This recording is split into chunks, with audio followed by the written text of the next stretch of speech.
Good evening. I'd like to call the Jonathan Alder High School School Board meeting to order. Please stand and join the pledge of allegiance. I pledge allegiance to the flag of the United States of America and to the republic for which it stands, one nation, under God, indivisible, with liberty and justice for all.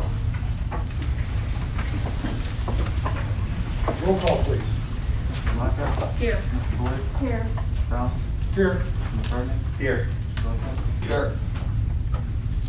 Item number 4, I'd like to take a moment for a silent prayer and meditation, please.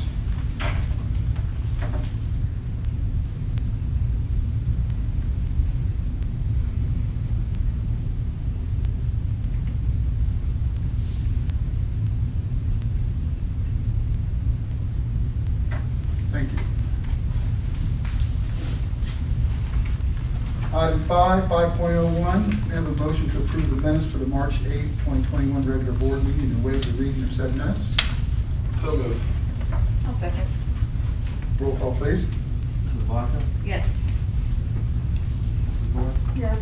Mr. Rouse? Yes. Mr. McCartney? Yes. Mr. Blackout? Yes. 5.02, may I have a motion to approve the Jonathan Alder Board of Education agenda for the April 12, 2021 meeting. So moved. Second. Roll call, please. Mrs. Boyd? Yes. Mr. Rouse? Yes. Mr. McCartney? Yes. Mr. Blackout? Yes. Mrs. Blackout? Yes. Item 6, Treasurer's Report 6.01, financial report for March of 2021. Anything to share with us? Not too much to add, not too much change. I will be updating the forecast this month. We'll be getting our final property tax settlement and our income tax settlement, so I'll give a more detailed update in May after we get those tax distributions. But obviously we have the levy next month. That's important in long-term stability. But right now I think we should be able to meet our numbers for this year. So still short-term financially stable. So. Excellent. May I have a motion to approve the March 21 financial reports as presented? So moved. Second.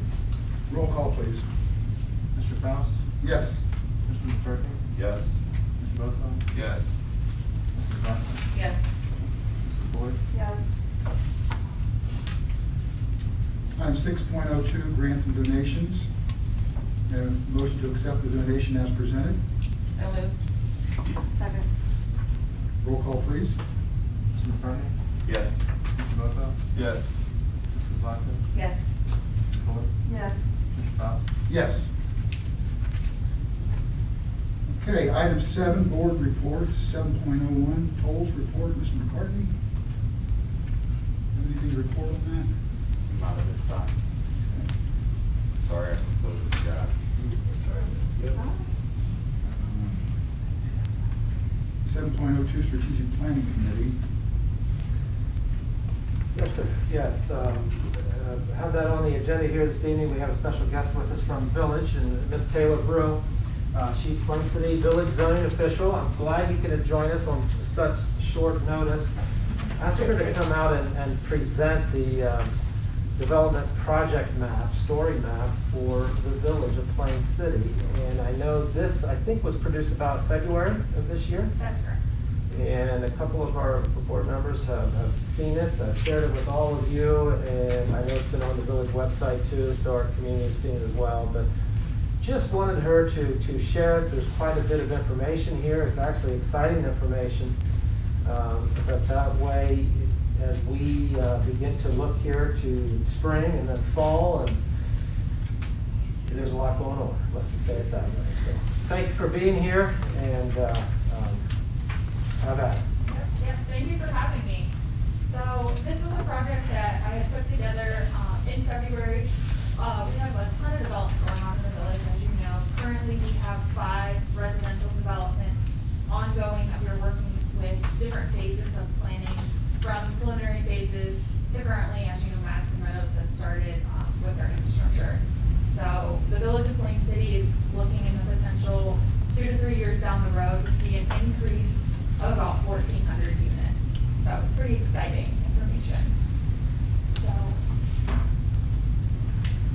kind of see different developments kind of geolocated around the area on a map. So if you ever have any questions, if you're wondering what's going on in this area, this is kind of what this map just represents. So Adjournment Field is currently fully built out. That is a pretty exciting project that started back in 2017. The same developer, MI Homes, has proposed what is called Darby Station, which is the residential development on the old McKittrick farmland of about 335 acres. And the development is providing a range of housing options from single-family homes to a condo style to potential multi-family homes, as well as some park and open space. They are about at 55% open space throughout the entire development. Look at some of the site plans for that. So as you can see, the homes will kind of be interdispersed kind of through the development. They have ample open space. They've even set aside in this sort of quadrant, I'm sure you can see my mouse. But this site they have designated to be a potential school site, and if not, if that elected to be that option, it will be multi-family homes. There has also been some dedication that will eventually go to the village for some open space requirements as well. But you're looking at here the potential of between 500 to 700 units at full build out. Currently, they have proposed the first phase of development, and that'll be on the Planning Commission agenda here next week, and that'll be composed of about 102 homes. So it'll be quite a large development. And as you can see, they proposed a central green sort of area that'll have a clubhouse as well as a swimming pool for residents and the community. And then we kind of have another development here off of 42, a little bit different than the single family homes that we kind of traditionally are seeing. This one is multi-family. It's on about 6.5 acres, and it'll be townhomes and apartments, about 100 units. So they have proposed, this is their site plan, the townhomes, some carriage style homes, and then apartments kind of in the center. They right now have submitted their final record plan. We're currently waiting some engineering details before they can get started, but we look for this one to kick off within the next 3 to 4 months. They should start. Then we kind of move on to Madison Meadows, which I had stated is currently the probably the first one that's going to have homes on the ground. They have proposed the first build out to be in August. So this is going to be sort of a residential community composed of single family homes and condos.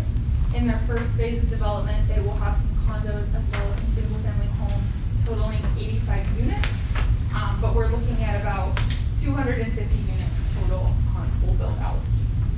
They proposed about 30% green space. There will be also a 12-acre park. And part of their conditions for approval were that in this first phase of development that the park is planned out. We're currently working on them to plan out some sort of amenity options. But as some of you might have seen, we did send out a survey asking the community what they would like to see in terms of playgrounds, amenities sort of in that area. So that should be a pretty exciting project to come on in that first phase of development. And then kind of keeping in the same area, we have Oak Grove, which is the orange sort of area as you can see. That'll be fronted along 42 and will connect in with the current development kind of behind our administrative building and off of Merlay Drive. That's about 98 acres and will be composed of 235 lots. They have received approval for their final development, and we are currently awaiting some sort of details on engineering. We don't really have an estimated time on when that will be completed, but we're hopeful that they will have plans to us here shortly. So as you can see, they kind of have an open space park area, and there will be trails and a multi-use path that will connect the current development as well as the area 42.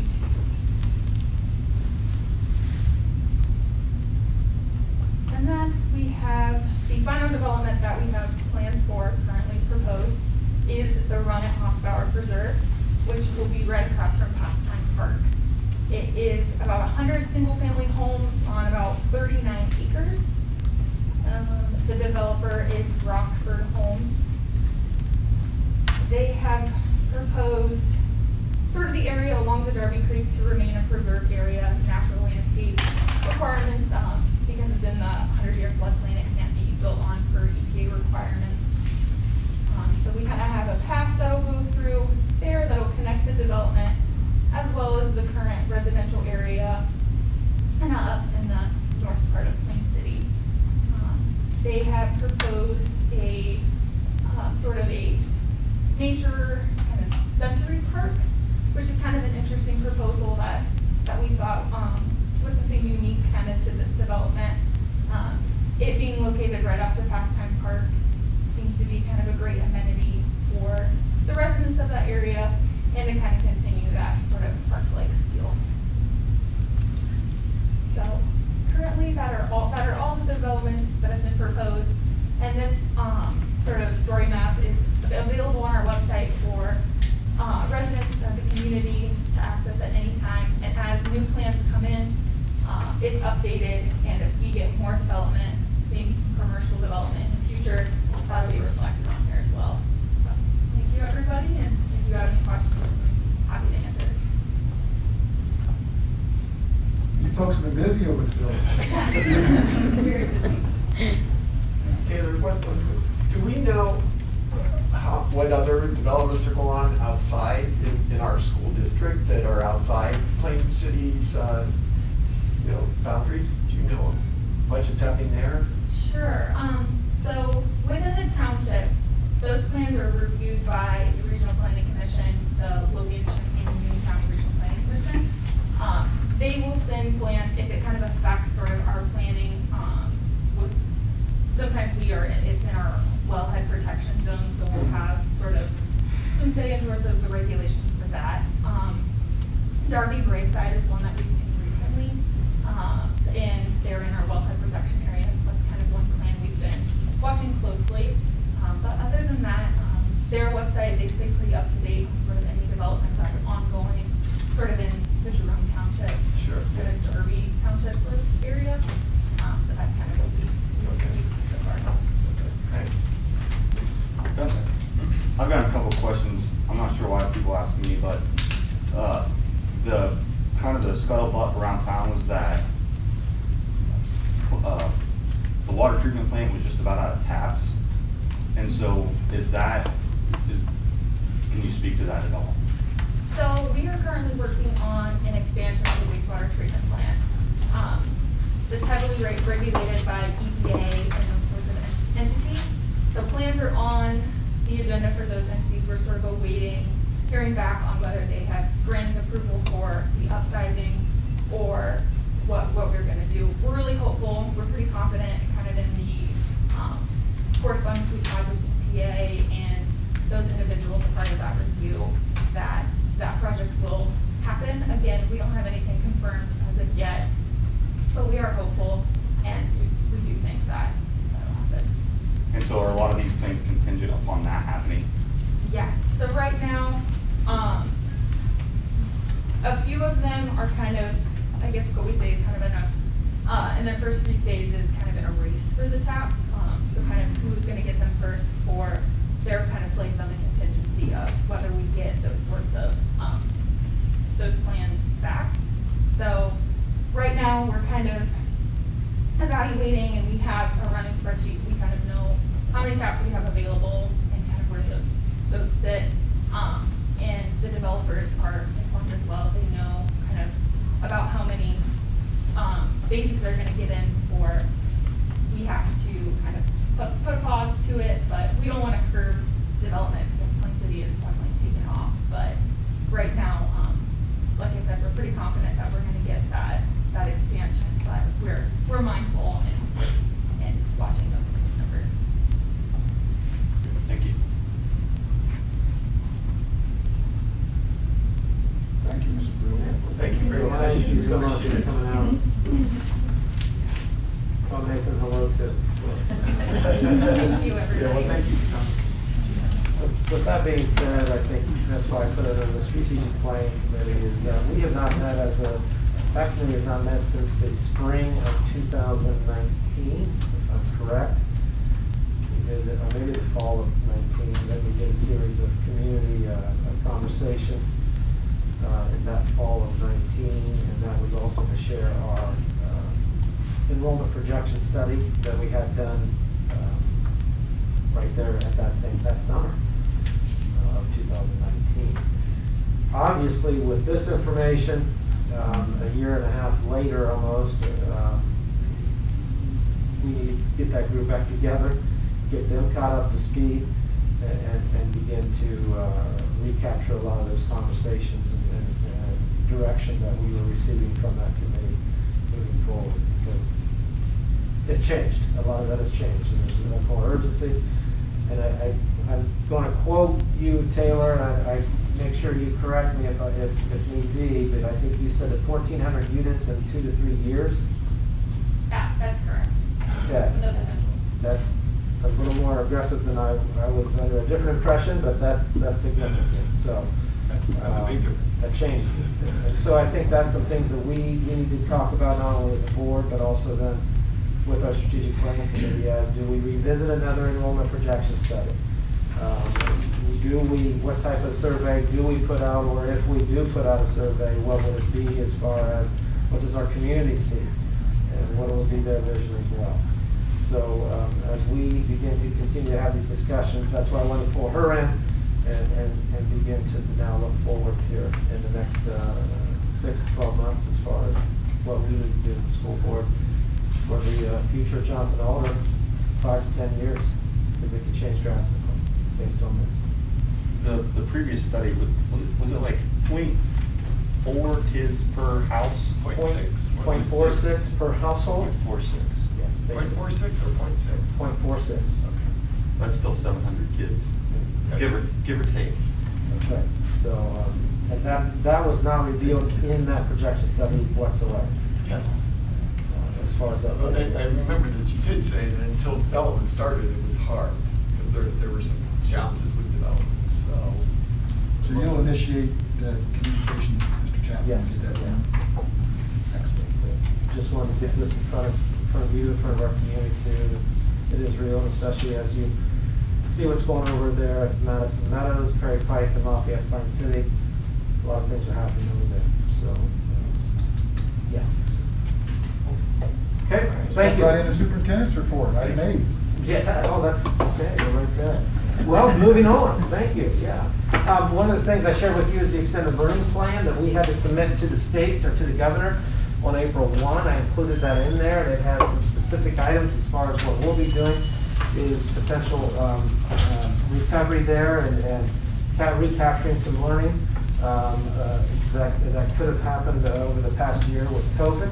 It is a 3-year plan, and we have it detailed out and connected a lot of that with the resources that, and I should say the federal funds we're receiving through ESSER, which would be the CARES Act funding, and there should be 3 rounds. We have planned for the first round and working on the second round of funds, and then anticipating a 3rd round with the infrastructure piece too, and support from the federal government. Now, that is I just want to say this too, as far as there are a lot of earmarks with those, and it takes a lot of work to present and connect those and allocate appropriately, because you can't just supplant in the general fund, as you all know.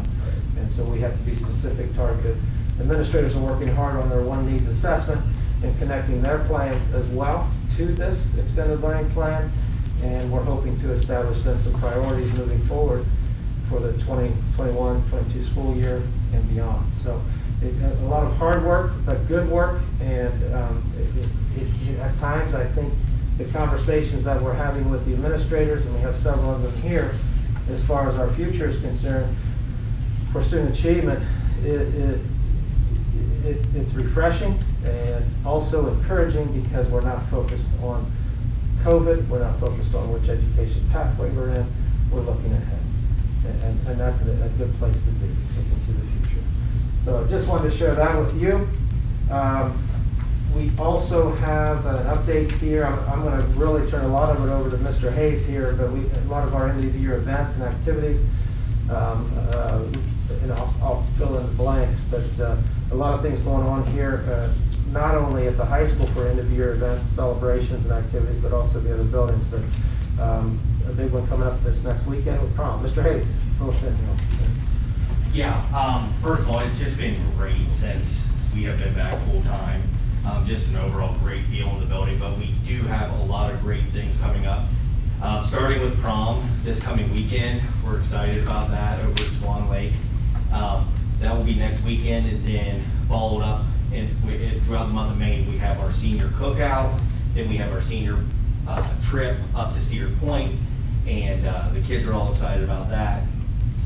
We're finalizing plans right now for our senior awards night, along with the senior parade. The feedback that we got from the community last year was that the seniors just love that. So regardless of COVID, I think that is a plan that we would like to do in the future. And Chief McKee has been great, and we're reaching out to him to see what day would work again for that.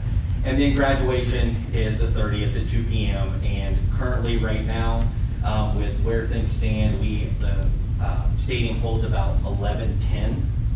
So with 178 seniors, that averages about 6 a kid tickets that they'll be able to get. And it doesn't count the students who will sit on the ground. So we will be able to get 1,000 people on both sides of the stadium for graduation. So we're really looking forward to this spring. I think we got a great plan moving forward, and just happy that we can do a lot of these fun things for these, especially these seniors. So. Thank you, Mr. Hayes. Also, Mrs. Fuller, can I put you on the spot as far as some of the things that we're looking at the elementary? Absolutely. We had a conversation with Mr. Chapman about that today. We are hoping to bring back our 4th grade clap out, because that is something that's really important to us here at Plain City. We just finalized plans to have our field day this year, which we're excited about. We're going to break that into 2 days. What are the other ones? We'll have our pancake breakfast for our 3rd and 4th graders coming up. Anything else? I think you got it. I think that's it. But again, starting to work on those plans and develop them accordingly to also keep kids safe as well. The junior high, I know, and middle school working on a spring fling, something similar to field day, that type of thing. They're working on those plans as well as we get closer to the end of school. The one other thing I did want to mention to you is that Mr. Hayes mentioned the Sunday, May 30th is our graduation. Been working with Tolles as they need a large venue, large space too, and we looked hard at the calendar. We'll be hosting Tolles certification ceremony on Saturday, May 29th, and I believe the time will be 2 p.m., same time as ours, with them, if necessary, they'll go at 7 p.m. So we kind of had to coordinate and look through our end-of-year athletic schedules, the sectional tournaments for baseball and softball. So coordinating that, I want to thank the high school for them accommodating that and working through it. But glad we can help out Tolles in that area. They have about 220, I think, graduates. So actually, we're going to see how they work through it all, and then maybe do a run through with them. So, it's been good working with them, and I appreciate all the flexibility here to accommodate that as well. So, yeah, as far as in the year. The next thing too, just want to say thank you to our Jonathan Alder Education Association. I want to say thank you to Mrs. Manbeck. They with the earned income tax levy here coming up on May 4th, they sent out over 500 postcards, paid for the postage. So teachers have been doing a wonderful job with that. So thank you for your support in that area. As you can see too, the yard signs are beginning to pop up around the community. But as Mr. Johnson said, this is important for the long-term stability of our district. And as it is, it's a renewal. No new taxes there, but it's the renewal of our 0.5% earned income tax. So just want to shout out there to Jonathan Alder Education Association too. As far as some other employment ones, I know people are asking some questions here. We have some introductions to make tonight. And probably should do that right now, so I'm going to, even though it's out of order, but I will. First off, I'd like to congratulate and welcome Julie Page as our new Monroe Elementary School principal. Thank you. Next year. I'm super excited. I have had a wonderful experience at Plain City Elementary. Built a lot of great relationships, had a lot of great opportunities. But I am also so excited about moving to Monroe and being the building leader there. I know that I have some big shoes to fill with Miss Hughes, but I am definitely feeling up for the challenge, and I'm just ready to get started. So thank you so much. Thank you. We put her through the ringer with a committee of about 10 to 12. Yes, you did. Yep. Down there in Monroe. So, yeah, she had some fun with that, to say the least. But welcome. Glad to have you. She did a wonderful job as well. Thank you. Next one we have is Mr. Scott Rule. Speaking of committees, you got to see that as well. Next athletic director, Jonathan Alder. So, Mr. Rule, thank you, and congratulations as well. Yep, thank you guys. We're really looking forward to the opportunity. Been at Benjamin Logan 14 years, and I've had a lot of interaction with Jonathan Alder. Through that experience in our conference, this is one of the schools, I was talking to Mr. Finnick about it, that when our league had an opportunity to expand, this is one of the schools that actually was one of the people from our conference that came here, met with him and Mr. Vargo, and tried to pitch for JA to join the CBC. So excited to now be on the other side of it and be able to come here. My wife obviously isn't here tonight. She coaches track and volleyball, so she's doing that tonight. But excited to move to this area and to be here. We've always, from the outside looking in, looked at JA as a pretty special place that just has a great school, great education, and athletics are important. So that's, for us, it's something that is important to us as well, and something we're looking for. So I'm excited to be here. So thank you. You're welcome. Yeah, thank you. Look forward to his experience, but also his passion and energy showed through in the interview with that committee, and we're excited about it. So thank you very much. As far as some other ones too, at the high school level, Mr. Hayes, we have posted our high school head football coach, and then also high school girls basketball coach. Any updates on those? We have 30 applicants for head football, about 15, and those are just the ones that have submitted. There's some out there that haven't finished it. We are going through those this week, and we plan to get interviews scheduled for next week. And there will be a committee of teachers, admin, and then we will also have community members and students involved in the process. Good. Thank you, Mr. Hayes. I've probably said enough, so thank you, Mr. Thank you, Chapman. Mr. Chapman. Nothing for item 9, curriculum instruction tonight. Item 10, public comments and commendations. 10.01 commendations. There's quite a few folks, and I apologize if I just pronounce anybody's name, but let's get started here. Item 10.01.1. I'd like to commend Eva Bokel, Jonathan Alder High School senior, for being named Madison County Franklin B. Walter All-Scholastic Award winner. 10.01.2, Ms. Melissa Snyder, long-term substitute teacher, for her flexibility and willingness to serve our students when they need her the most.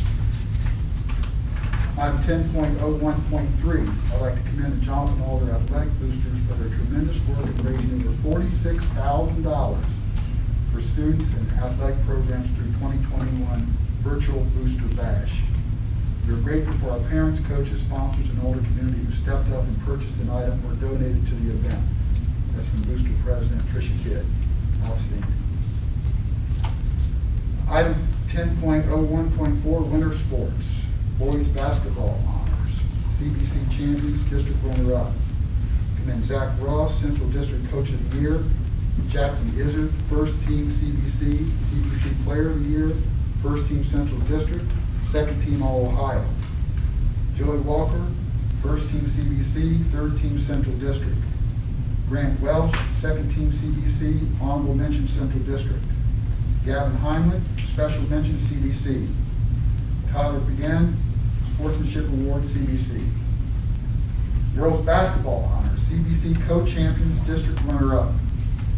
Mary Ferrito, first team CBC, first team Central District, special mention All Ohio.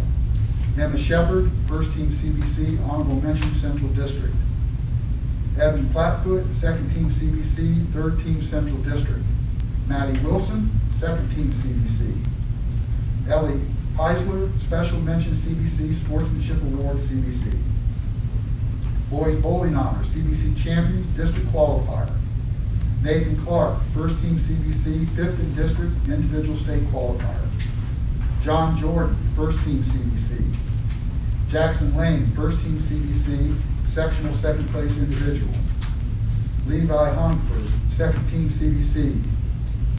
John Santini, sportsmanship award CBC. And the team, Jackson Lane, Levi Humford, John Jordan, Dominic Delpino, Nathan Clark, Matt McMillan, seventh place sectionals, district qualifier. Girls bowling honors, sectional champions, district runner-up, state qualifier. Lena Kurtz, first team CBC. Danielle Phipps, first team CB sectional, first place individual.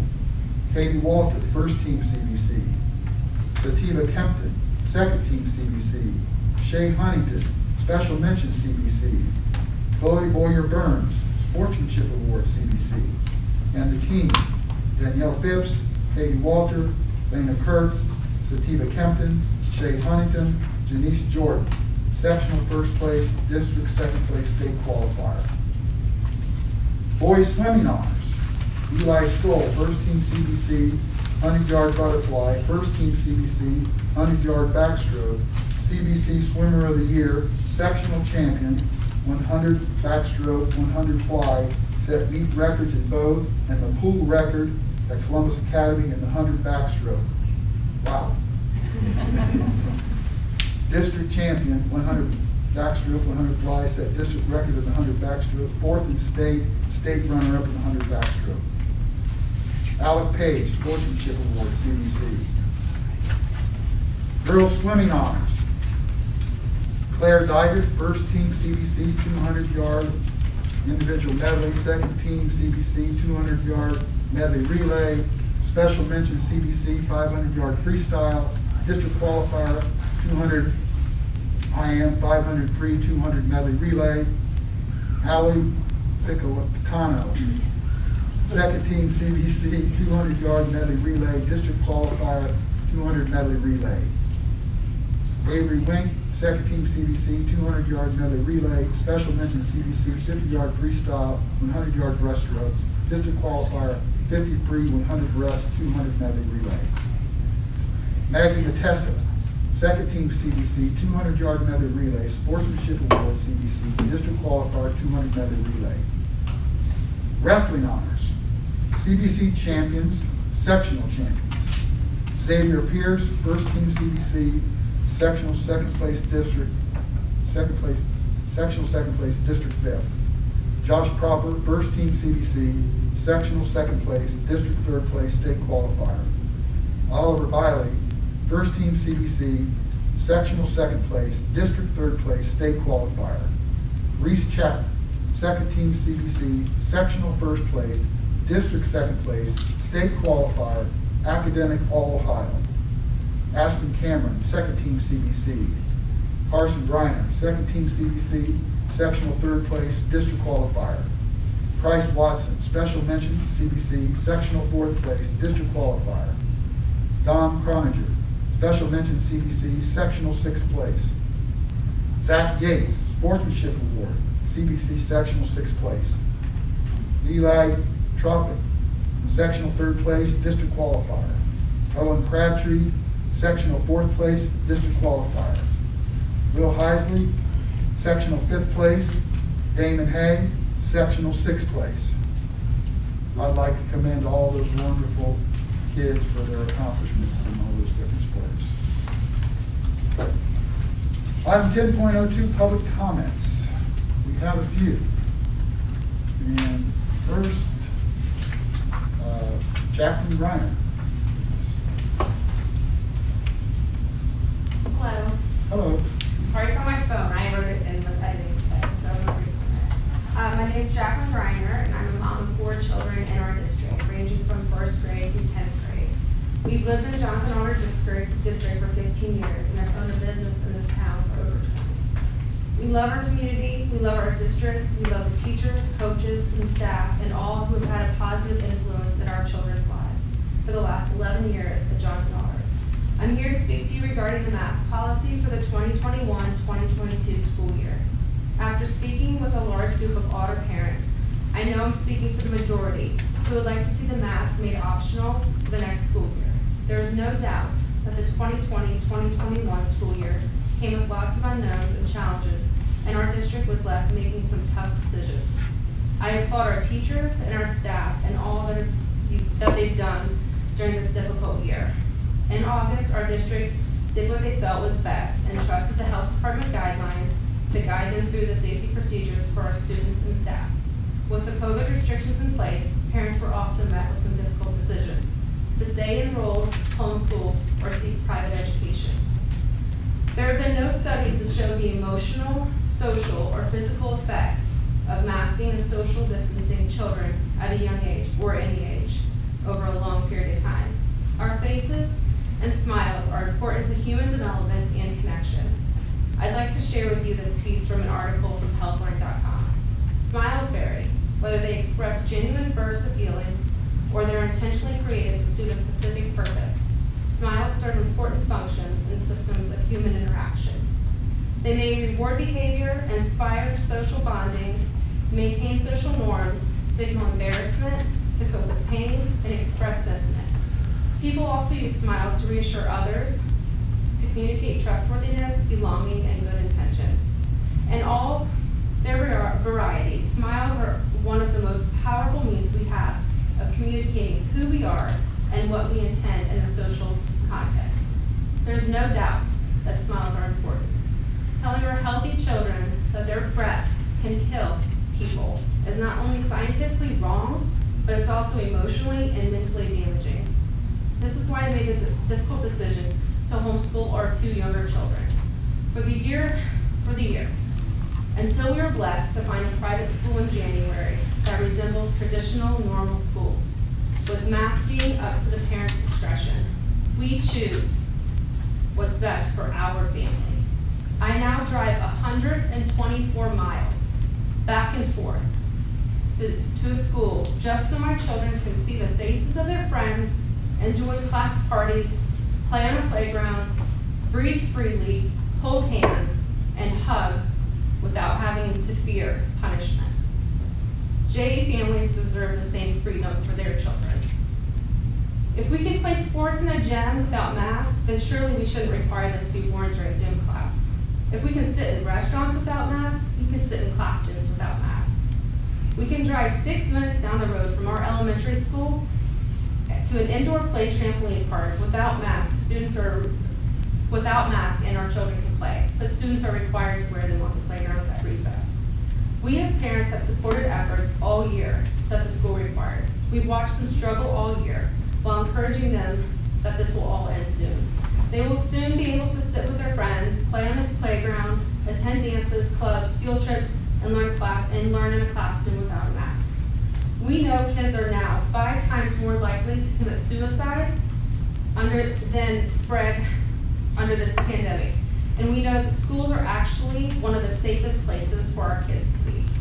It's time for the Jonathan Alder to stand strong, stand for our children, stand for our parents that have elected you to your board positions and who pay the taxes to support our schools.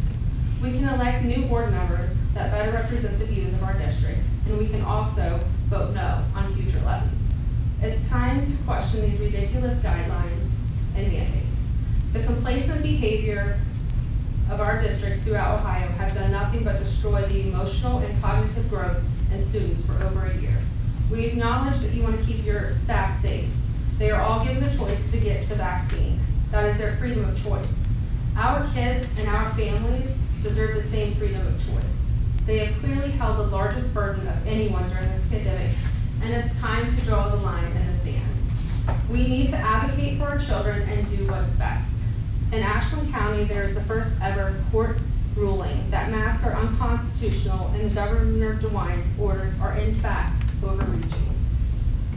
This sets a clear precedent for future mask lawsuits. If it's unconstitutional for patrons and staff to be forced to wear a mask in a restaurant, it's unconstitutional for students to be forced to wear one in a classroom. For this reason, I ask the board and the district to please make a decision to give parents the right to choose for their family and their children what they feel is best and make the mask optional for the 2021-2022 school year. Thank you for your time. Thank you, Mrs. Graham, for your comments. There's a lot of things to consider in that. There's more than just, our district. But thank you for your comments. We appreciate you sharing those with us. Carrie Hicks also had something about a parent partnership. Thank you. I'm Carrie Hicks. My husband, Andrew, and I are the parents of an older graduate, a current senior, an 8th grader, and a 3rd grader currently receiving home education due to the pandemic affecting consistency of school this year. I applaud the return to successful in-person education, and I look forward to enrolling our youngest at Plain City Elementary next year. Having had kids in the district since 2007, I can't say enough how many wonderful, caring teachers, coaches, administrators, and all of you have invested in our kids and partnered with us to raise them up to be people we are proud of. In recent years, particularly this last year, my husband and I have noticed some concerning changes in our schools. Specifically, these changes are materials for curriculum, female empowerment programs for girls, but nothing equivalent to equip and encourage boys. Multiple assignments this year for our junior high students based on current events or divisive issues that provoke tension between peers. A survey to self-identify socioeconomic class, and the addition of a book collection which includes gender fluidity and sexuality content for prepubescent children. This past year, the pandemic and contentious political cycle have been stressful for everyone. Our kids do not need to have every contentious or adult issue weaved into the curriculum. Particularly our students not yet in high school. Schools need to be a developmentally appropriate, safe, nurturing environment for everyone. Teaching kindness, acceptance, and open-mindedness to different ideas is not political. However, based on some recent changes in our schools and the social media of some in leadership, it seems obvious that there are personal agendas at play. For example, and I quote, "My focus when hiring is simple. I want to surround myself with people who share my vision." A different tweet from a different person in leadership, "So excited that Harper's Corner books will be in our littlest hands." Parents are entrusting their children to public school as partners in education, not indoctrination into a particular political worldview. There are no doubt a variety of sincerely held religious and political beliefs in our community. It is not the job of the public school to affirm or condemn these beliefs. How will you honor parents who desire to instruct their children in sexual, social, and political issues in their own time and on their own terms? How will you promote tolerance and respect for different perspectives while keeping cancel culture and divisive frameworks like critical theory out of our community schools? How will you hold leadership and staff accountable to remain objective and apolitical in executing their professional responsibilities? How will you reassure taxpayers and parents that their children will not be targeted or canceled for holding a religious or political worldview that may be in contrast to those that hold decision-making power in our schools? Thank you for your attention to these important questions and for allowing me to address you today.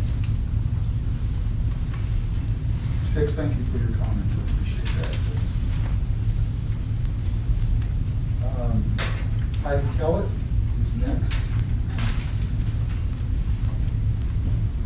I think most of you know me. We've had 4 boys that graduated. We've been here since 1990, and I echo very much of what Carrie said. I'm here to share concerns on behalf of really diverse members of the community. Everything from parents of very young children who moved here because on the first day of their oldest starting kindergarten in another district, the teacher was already reading a book about a child with 2 mummies, and they said, "Wait a minute, this is not where we want our children to start." What happened to teaching them letters, numbers, math, you know, the academics. And it was just immediately about the agenda. So they left that district and came here because we are known as a more conservative district. Many parents of current JA students that I've talked with over the past few months are just increasingly concerned about these things. Parents of recent graduates are not happy with what they're hearing and concerned that, you know, their kids come back here and they're trying to raise grandchildren here. It is not going to look anything. I mean, we realize that there's always going to be change, but does it need to like go into fast forward in a direction that this community is not in agreement with? Senior citizens are shaking their heads and are not at all pleased. So basically all your taxpayers. People come, as I said before, to JA because of the good conservative, emphasizing good and conservative education. I know from a professor of education at a local university that our schools have long been considered an anomaly, that we have low budget but high performance. That's just not normal. But the reason that they figured out is that we have engaged parents in a caring community. If the parents who moved here because of the conservative nature of our schools see it change, they're not staying. Which means some serious turnover and some serious changes that I don't think are being anticipated.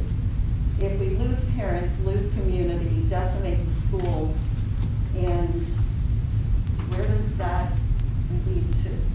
Are we thinking ahead to all of the ramifications of making changes, especially making changes that people find out after they've been made? There's any time that's spent on what we would call indoctrination takes time away from the academics, reading, writing, and arithmetic. And goodness knows kids are not reading and writing to the level nowadays that they did. I look at what people write in the setting, and the older they are, the more clear, the better the spelling, the better the grammar. The younger they are, I feel like there's just definitely been a change, and it's a little bit discouraging to see. Obviously, there are other directions that things are going. So a school district that does that and does not respect parental prerogatives, religious liberty, so it just doesn't, I don't think we're moving forward in a good direction. We need to make sure that hopefully no specific worldview is promoted, no group, including white males, are marginalized, that we are teaching kindness, period. That's really, as we've talked about it, as I've talked with various people, they all kind of come back to that. Let's just stay out of all the agendas, teach kindness, and not all of these various political things that are going on and divisive, as Carrie said too. So, and I guess what we would ask too is to balance resources. One, if there are, I think a lot of parents were very upset when they heard about the Harper's Corner books, and mostly because they saw some books in the front, and I realized that there are books that are very good and would teach things that would be good, but there are books that are not in keeping with how parents are raising their children here. So let parents know at both elementary schools. I know that Mrs. Fuller has made a list of students that will not check out Harper's Corner's books. Monroe hasn't even notified their parents that they could do that. And I think those parents need to know that they have that parental prerogative to say, if I'm going to discuss this with my children, I'm going to do it in my own time, in my own setting, and not because they brought home a book that we then have to deal with in that sense as parents. If a book with pronouns is allowed and it was donated, so will you allow donations of Christian books, of Tuttle Twins, or C.S. Lewis books? I've seen very few of those in the libraries. Ones that are what the majority of parents in this district would consider wholesome. So many people have said to me, what happens when we start calling evil good and good evil? So how can we work together to keep JA schools successful is my question. Thank you very much. Thank you, Heidi for sharing. I would just say we live in a pretty diverse community, and you know, process to challenge materials we have in our school system, and I would encourage people to do that. If there's something that, a specific thing, you have a process for that, I would absolutely encourage people to use that process.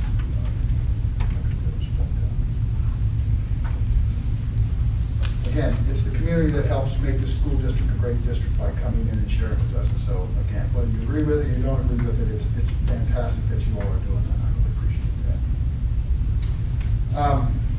Item 11, old business, 11.01, the old policy updates and revisions. This is the second reading. So I need a motion to approve the old policy updates and revisions as presented. So moved. I'll second. Roll call, please. Mr. Rothel? Yes. Mrs. Blackman? Yes. Mrs. Boyd? Yes. Mr. Bell? Yes. Mr. McCartney? Yes. Item 12.01, may a motion to approve the new STEM facilitator job description as presented. So moved. Second. Roll call, please. Mrs. Blackman? Yes. Mrs. Boyd? Yes. Mr. Bell? Yes. Mr. McCartney? Yes. Mr. Rothel? Yes. Item 12.02, resignations. May I have a motion to accept the resignations as presented. So moved. I'll second. Roll call, please. Mrs. Boyd? Yes. Mr. Bell? Yes. Mr. McCartney? Yes. Mr. Rothel? Yes. Mrs. Blackman? Yes. Item 12.03, employment. May I have a motion to approve all employment as presented. So moved. Second. Roll call, please. Mr. Bell? Yes. Mr. McCartney? Yes. Mr. Rothel? Yes. Mrs. Blackman? Yes. Mrs. Boyd? Yes. Item 12.04, leave of absence. May I have a motion to approve the request for leave of absence as presented. So moved. Second. Roll call, please. Mr. McCartney? Yes. Mr. Rothel? Yes. Mrs. Blackman? Yes. Mrs. Boyd? Yes. Mr. Bell? Yes. Item 13, new business. 13.01, community reinvestment area abatement agreement with the Village of Plain City, first reading. Anything else, Brad? Yeah, these are for two properties located on West Main Street. The first one, the first application concerns the property located at 160 West Main Street in Plain City. And then the other one would be 156 West Main Street in Plain City. It would be the properties that are located to the west of Main Street Treasures and the Granary, to include the food pantry sold, and that would be from Mr. Tim Dawson. It's a request for a 12-year, I want to make sure I got that right, a 12-year, 100% exemption for the developments and improvements of those two properties right there. This is the first reading, and the village has asked us to take a look at this one. Any questions or other additional information that I need to solicit from them? Thank you, Mr. Chapman. Thank you. 13.02, meta service agreements for 2021. A motion to approve the fiscal year 22 meta service agreement as presented. So moved. I'll second. This will be our annual IT services and support. The master service agreement includes Schedule 1 and Schedule 2. This would keep our core services, Schedule 1 fees for fiscal year 22 at $16.75. I think this is the third year that they would be at that amount, which is good, because they have been increasing. Services would include student information services support, Infinite Campus, Power School, RGB Progress Book, Grade Book and Virtual Classroom, ENA support, fiscal support, state software. And you can see the list goes on there as far as that cooperative agreement and those schedules are concerned. But again, what's nice is that $16.75 per pupil cost is significant because most ITs in the state are upward closer to $20 per pupil. It's a good has served us well over the years. Excellent. Roll call, please. Mr. Voto? Yes. Mrs. Blackman? Yes. Mrs. Boyd? Yes. Mr. Powell? Yes. Mr. McCarthy? Yes. Okay, item 14, the next board meeting will be Monday, May 10th at 5:30 here in the library. Item 15, I'd like a motion to break for executive session to consider the purchase of property for public purposes. No action to follow. Before we break, I have one about tolls, the tolls update. There was a big thing that I missed. So the toll superintendent is resigning. And so, yeah, so the next couple of months are pretty busy for us.